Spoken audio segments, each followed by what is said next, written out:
జ్ఞానం గలవారు ఇతరులను రక్షిస్తారు. మన మనసులో ఏది బలంగా ప్రయత్నం చేస్తామో అది ఖచ్చితంగా మనకి ఏదో టైంలో అది మనకి దొరుకుతుంది అన్నమాట. ఉదాహరణకి వ్యాపారం చేసేవాళ్ళు డబ్బు సంపాదించాలని ప్రయత్నం చేస్తామండి. దానికి కొన్ని నియమాలు పాటిస్తే ఖచ్చితంగా అతను డబ్బు సంపాదిస్తాడు. అంటే సంపాదన ఖర్చు చూసుకుంటా జాగ్రత్తగా వ్యాపారం చేస్తే నష్టమేది ఉండదన్నమాట. కాబట్టి మనం ఏదైతే బలంగా ప్రయత్నం చేస్తామో ఖచ్చితంగా అది మనకి ఏదో ఒక టైంలో ఏదో ఒక పాయింట్ ఆఫ్ టైంలో దేవుడు మనకి ఇస్తాడు. మన యొక్క మరి ఈ యొక్క కోరికను బట్టి దేవుడు దాన్ని ఆశీర్వదించే దేవుడు అన్నమాట. 16వ అధ్యాయము 1వ వాక్యము, హృదయాలోచనలు మనుషుని వశం. కాబట్టి జ్ఞానం గలవారు ఇతరులను రక్షిస్తారు. మనం ఎన్నో చేయాలనుకుంటున్నాం. ఉదాహరణకి ప్రేయింగ్ హస్బెండ్ అని ఒక పుస్తకం. దాని సారాంశం ఏంటంటే, నువ్వు నీ భార్యకి చేయగలిగేది ఏంటంటే ఆమె గురించి ప్రార్థన చేయి. అంతకు మించి ఆమెకి చేసే ఉపకారం ఏమీ లేదనుకో. నువ్వు అది బంగారం కొనియటం కంటే, ఇంకా చీరలో కొనియటం కంటే, ఇంకా ఏం చేసినా కానీ దాంతో సమానం కాదన్నమాట. ఎప్పుడు ఆమె గురించి ప్రార్థన చేయటం, ఆరోగ్యం గురించి ప్రార్థన చేయటం చేసినప్పుడు ఏమవుతుందంటే అది ఆమెకి చాలా మరి ఆశీర్వాదకరంగా ఉంటుందన్నమాట. జ్ఞానం గలవారు ఇతరుని రక్షిస్తారు. మనం 14వ అధ్యాయం 1వ వాక్యంలో సామెతలు, జ్ఞానము గల స్త్రీ తన ఇల్లు జ్ఞానము గల స్త్రీ తన ఇల్లు కట్టుకోను, మూఢురాలు తన చేతులతో తన ఇల్లు పెరికి వేయి. ఇల్లు కట్టుకోవటం అంటే ఏంటంటే కుటుంబం అందరినీ గూర్చి ప్రార్థన చేసి ఎవరు నశించుకోకుండా దేవుడికి విజ్ఞాపన చేస్తూ ఉంటే దేవుడు ఖచ్చితంగా ప్రార్థన ఆలకించి మరి ఆ కుటుంబాన్ని కాపాడు. ఇర్మియా గ్రంథంలో మీరు ప్రార్థన చేయండి, మరి మరణం మీ యొక్క కిటికీలకి ఉంది, మరి జ్ఞానం గల వారిని చదువు. సైన్యములకు అధిపతి యెహోవా ఇలాగ సెలవిచ్చుచున్నాడు, ఆలోచింపుడి, కోపము చేయు స్త్రీలను కనుగొనుడి, వారిని పిలువనొప్పుడి, తెలివిగల స్త్రీలను కనుగొనుడి, వారిని పిలువనొప్పుడి. మన కన్నులు కన్నీళ్లు విడిచినట్లుగాను, మన చెవుల నుండి నీళ్లు ఒలుకున్నట్లుగాను త్వరపడి మనకు రోదధ్వని చేయబడింది. మనము కాబట్టి ఇక్కడ ఇర్మియా ప్రవక్తకి తెలుసు కాబట్టి త్వరలో ఇశ్రాయేలు బబులోను రాజు వచ్చి మొత్తాన్ని చేపట్టి తీసుకెళ్ళి ఆ రాజుని చంపి ఆ గుడ్లని బయటికి పెరిగి చాలా నష్టం చేస్తాడని ఇర్మియా ప్రవక్తకి ముందే తెలుసు కాబట్టి ఆ విధంగా చెప్తున్నాడు. రోదన చేయు స్త్రీల్ని కనుగొండి, వారిని పిలువనంటుడి. మన కన్నీళ్లు విడిచినట్లుగాను, మన కన్ను రెప్పల నుండి నీళ్లు ఒలుకున్నట్లు వారు త్వరపడి మనకి రోదన ధ్వని చేయబడి. కాబట్టి ఏ విధంగా రక్షించుకుంటాం మనం అంటే ప్రార్థన ద్వారా రక్షించుకోనగలమని ఇక్కడున్న వాక్యం బట్టి మనకి అర్థం. జ్ఞానం గల స్త్రీ తన ఇల్లు కట్టుకోండి. మరి జాన్ వెస్లీ వల్ల మదరు సూసన్నా వెస్లీ అందరి దగ్గరికి వెళ్ళి ప్రార్థన చేశారు. వంతుల వారీగా ప్రతి రాత్రి అందరి దగ్గరికి వెళ్ళి ప్రార్థన చేయబట్టి ఆ కుటుంబంలో ఇద్దరు చార్లెస్ వెస్లీ, జాన్ వెస్లీ గొప్ప సేవకులు అయ్యారు. మిగతా వాళ్ళు కూడా దేవుని సేవలో వాడతారు. కాబట్టి జ్ఞానము గల వారు ఇతరులను రక్షిస్తారు. సువార్త 7వ అధ్యాయం 24వ వాక్యంలో, మత్తయి సువార్త 7వ అధ్యాయం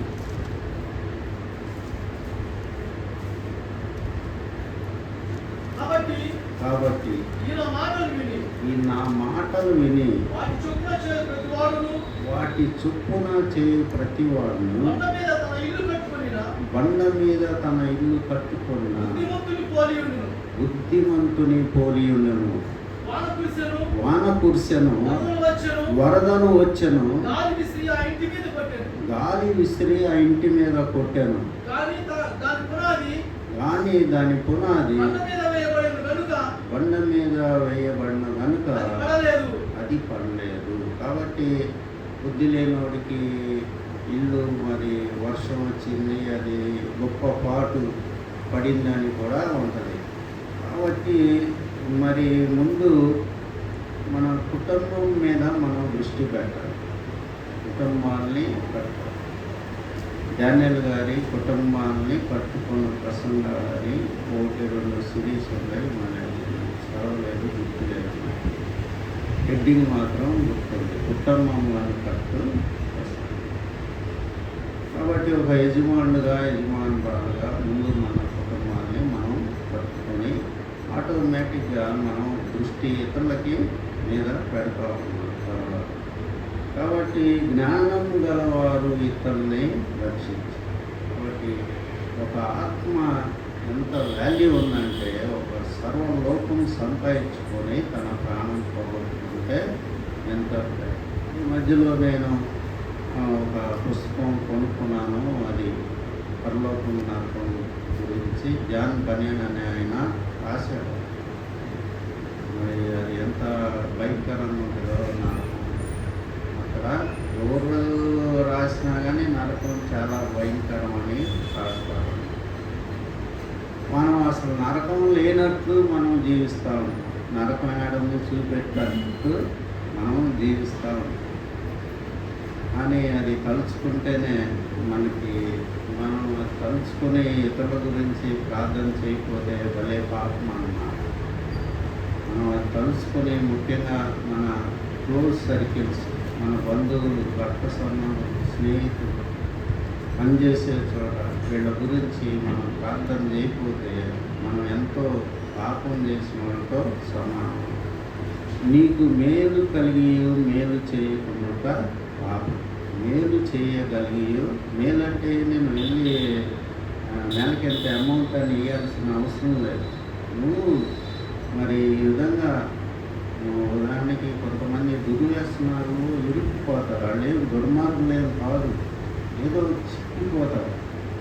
ఇంత మాత్రాన వాళ్ళు ఏదో దుర్మార్గులు, మనం ఏదో పరిశుద్ధులు అని వాళ్ళని విడిచిపెట్టకూడదు అన్నమాట. మన బంధువుల్లో, మన స్నేహితుల్లో వాళ్ళని గుర్తు పెట్టుకొని మనం ప్రార్థన చేస్తూ ఉండాలి. కాబట్టి జ్ఞానం గలవారు ఇతరుల్ని రక్షించారు. సామెతలు 24వ అధ్యాయం 11వ వాక్యం.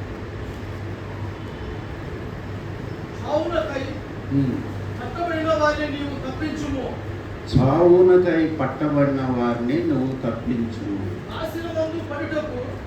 నాశనమందు పడుటకు జోగుచున్న వారిని నీవు రక్షింపవా. కాబట్టి మనకు తెలుసు కొంతమంది పరిస్థితి, తెలిసి కూడా ఏం ఎరగనట్టు మనం వింటాం అన్నమాట. నేను బాగున్నాను, నా కుటుంబం బాగుంది అని మనం అనుకోకూడదు. మరి ముఖ్యంగా మన బంధువుల్లో, మన రక్త సంబంధుల్లో మనకి తెలిసి మనకి సమాచారం వస్తుంది, పలానోడు చెడిపోయాడు, మరి రాంగ్ రూట్లో ఉన్నాడని తెలిసినప్పుడు ఖచ్చితంగా వాళ్ళ గురించి ప్రార్థన చేయకపోవడమే పాపం అని. ఎట్లా ఉన్నది? ఇందాక యాకోబు పత్రిక 4వ అధ్యాయంలో, కాబట్టి దేవుడు లెక్క అడుగుతాడు మనల్ని. నీకై నువ్వు బాగా ప్రార్థన చేసుకున్నావు, నీకై నువ్వు రక్షణ పొందావు, మరి ఆయన గురించి ఎందుకు పట్టించుకోలేదు అని అడిగితే మన దగ్గర ఆన్సర్ ఉండాలి. ప్రభువా నేను ప్రార్థన చేశాను, నా ఓపిక మేరకని మనం ఆన్సర్ చెప్పగలిగి ఉండాలి. యాకోబు పత్రిక 4వ అధ్యాయం 17వ వాక్యం. కాబట్టి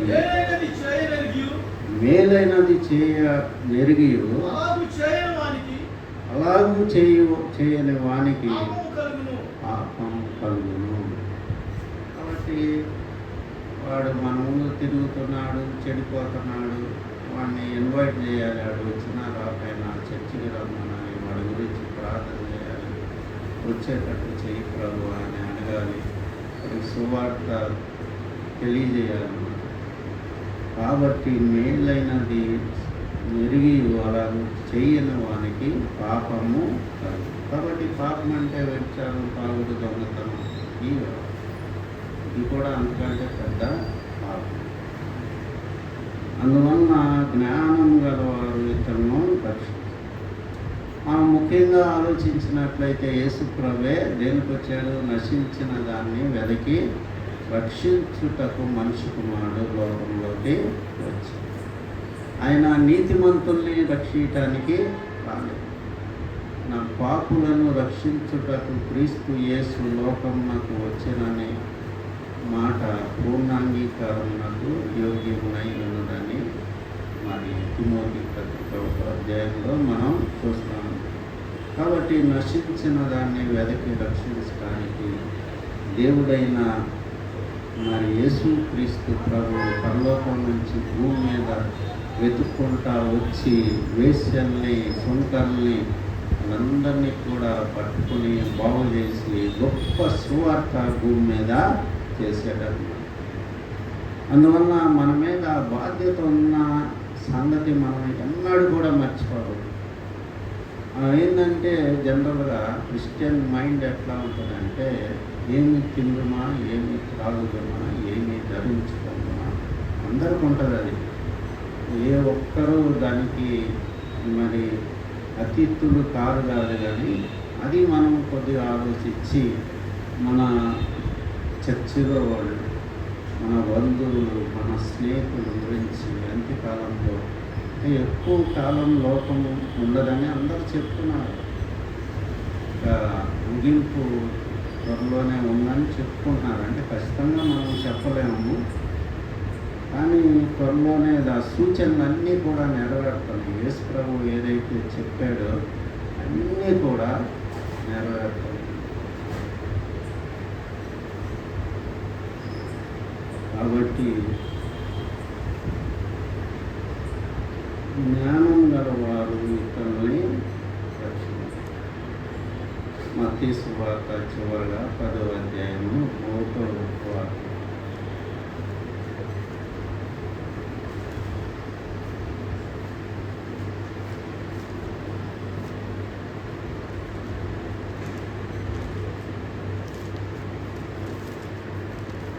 మత్తయి సువార్త 10వ అధ్యాయం 1వ వాక్యం. ఆయన 12 మంది శిష్యులను పిలిచి అపవిత్రాత్మలు వెళ్ళగొట్టుటకును ప్రతి విధమైన రోగమును ప్రతి విధమైన వ్యాధిని స్వస్థపరచుటకును వారికి అధికారము ఇచ్చాను. కాబట్టి మరి ఎందుకు ఇచ్చాడు అధికారం? ఇతరులకి మేలు కలగాలని దేవుడు తన శిష్యులైన వాళ్ళకి, తన సేవకులైన వాళ్ళకి అధికారం ఇచ్చాడు. మన అధికారం పెట్టుకొని మనం ఇంట్లోనే ఉంటున్నాము. కాబట్టి మన లూకా సువార్త 9:1 ఆయన సమస్త దయ్యముల మీదను ఆయన శక్తిని, అధికారాన్ని ఇచ్చాడు. సమస్త దయ్యాలు, చిన్న దయ్యం అని పెద్ద దయ్యం అని లేదు. అమ్మో ఇది లూసిఫర్ అంటారు, దేని లేదు. సమస్తమైన దయ్యముల మీద ఆయన అధికారం మనకి ఎందుకు ఇచ్చాడు? అధికారం తన ప్రజలకి మేలు జరగాలని ఆయన మనకి అధికారం ఇచ్చాడు. దాన్ని మనం సద్వినియోగం చేసుకోవాలన్నమాట. కాబట్టి జ్ఞానం గలవారు ఇతరులై మైండ్ పెట్టాలి. లోకం అంతా కూడా గతించిపోతుంది. లోకము దాని ఆశలు గతించి, కానీ దేవుని చిత్తం జరిగించేవాడు నిరంతరము నిల్చును అని మొదటి యోహాను 2:15 మనం చూస్తూ ఉన్నాం. కాబట్టి ఇతరుల మీద మనం మనసు పెట్టాలి. వాళ్ళ గురించి రోజుకి ఒక్క మాట ప్రార్థన చేస్తూ ఉంటే అది దేవుడు ఖచ్చితంగా విని మరి పుస్తకంలో రాసుకుంటాడని ఉంది. బైబిల్లో 2 చోట్ల, మలాకీలో ఉంది, కీర్తనలో 56వ అధ్యాయంలో కూడా ఉంది. కాబట్టి మన ప్రార్థన అనేది ఏ మాత్రం కూడా వృధా కాదు. ఓ భక్తుడు చెప్తాడు, అబ్రహాము ఇస్మాయిల్ని జ్ఞాపకం చేసుకోమని దేవుడిని అడిగితే దేవుడు ఏం చేశాడు? ఇప్పుడు వరకు వాళ్ళంతా రిచ్ పీపుల్ ఎవరు లేరు, కేవలం అబ్రహాం సంతానం అని ఇస్మాయిల్ని దేవుడు బహుగా ఆశీర్వదించాడు. ఎంత ఆశీర్వదించాడంటే వాళ్ళని పని కూడా చేసే పని లేదా, ఊరక బావులు దవ్వుకోవడం, విమానాల మీద తిరగటం. కాబట్టి మరి మన ప్రార్థన ఎప్పుడు కూడా మరి నీతిమంతుని ప్రార్థన బహు బలము కలదై ఉంటుందని యాకోబు పత్రికలో మనం చూస్తాము. ప్రార్థన చేసుకుందాం. జ్ఞానం గలవారు ఇతరుల్ని రక్షించారు. ఏంటి సుక్కువ